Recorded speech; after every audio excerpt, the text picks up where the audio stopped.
The Bacon Bandit narrator, Kiki. There are different kinds of mornings. There are sun in your eyes mornings. There are where are my socks mornings. And then there are bacon mornings. This was a bacon morning. I could smell it before I opened my eyes. Warm, salty, crispy, full of promise. But even then, I wasn't ready. Me, mumbling into my pillow, sleepy and hopeful. Good morning, me? Nope, not today. Narrator. Next to me, stretched like a snow-white noodle, was Vanilla. My cat, my queen, and the true ruler of the upstairs. She blinked at me slowly with those perfect green eyes like, get up if you must, but do not disturb my tail. Vanilla is soft, like a marshmallow that decided to become royalty. She smells like sunlight. She naps like it's a championship sport. And somehow she always knows what's going to happen before it does. She licked her paw, rolled onto her side, and sighed. Even she wasn't sure this day would go well. Me, yawning, groggy but determined. Vanilla. If that bacon smell is real, we have a problem. I need to eat it. Now. Narrator. I rolled out of bed like a sleepy detective. Hair wild, brain foggy, heart cautiously hopeful.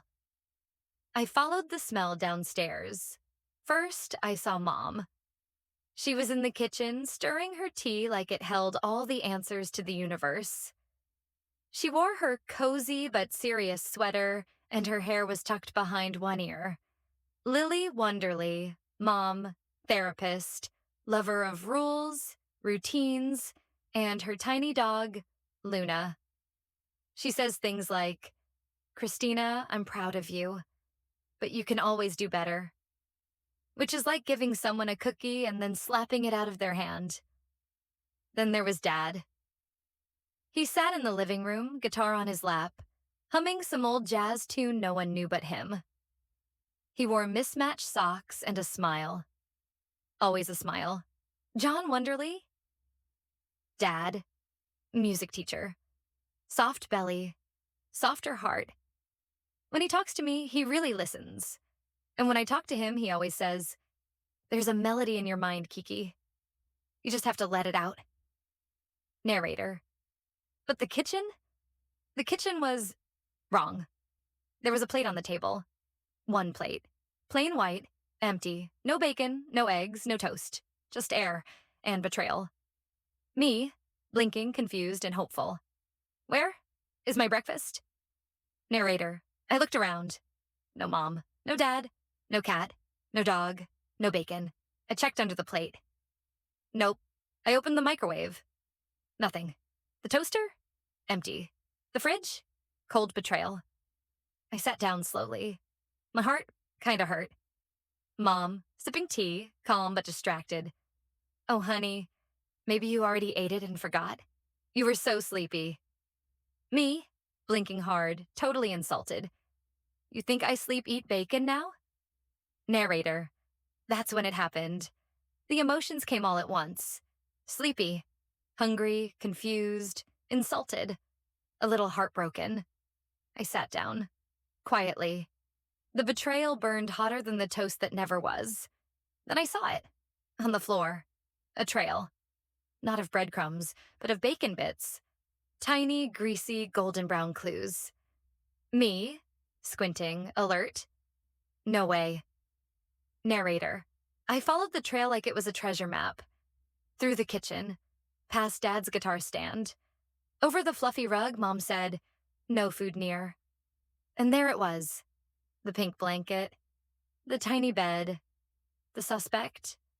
Luna? Luna is our Chihuahua. Fur like toast. Eyes like secrets. She loves Mom. She hates me. She once barked at me for sneezing too close to her treat. She looked up at me, wagging her tail like she hadn't just committed bacon robbery in the first degree. There were crumbs on her face, crumbs in her bed, and one final half-eaten piece of bacon, right between her paws. Me, outraged but stunned. Mom! I found the bacon. It's in Luna's mouth, and all over her face, and probably in her dreams. Mom, rushing over, shocked but serious. Luna? Oh no. Christina, I'm sorry, but let's be honest here. Mom, shaking her head, firm but not cruel. She's just a dog. You didn't come to breakfast on time, and this is what happens. Narrator. That hit harder than it should have. I opened my mouth to argue, but nothing came out.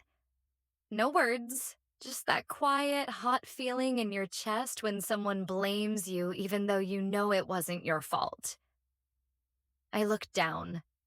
My socks were still mismatched. My stomach was still growling. And Luna? Luna was wagging her tail like she won a gold medal. She looked up at me with big, fake innocent eyes, then rolled onto her back, like she was saying, "Aw, me? I'm just a little dog." Dad, from the living room, calm but clear. Lily. Dad, gently. She was asleep. Not lazy, not rude, just tired. Dad, looking at me, warm and soft. She didn't do anything wrong. Narrator. Just then, a soft thump came from the kitchen counter. Vanilla had arrived. She jumped up without a sound, like a queen entering a room no one else deserved to be in. She sat tall on the table, looking at Luna, then at Mom, then slowly at me. She lifted her paw and, swat, knocked a leftover bacon crumb off the table with perfect disgust. Mom, watching, trying not to laugh. Was that necessary? Vanilla didn't blink. She licked her paw slowly, like, yes, it was very necessary. Mom, finally sighing, softer now. All right. Okay, you're right. Me, gathering myself, proud again. Don't blame the sleepy girl. I pointed at Luna. Me, with a slow smile. Blame. The bacon bandit. Narrator. Luna barked. Once. Short and sharp. Like, "You'll never catch me, copper." Then she flopped back into her bed with zero shame. Dad laughed first. Then Mom, then me. Even Vanilla purred. I didn't get bacon, but I got toast. And a second glass of orange juice. And something that felt almost better than breakfast. Being believed. Me, grinning. Not bad. For a girl who almost got blamed for bacon theft.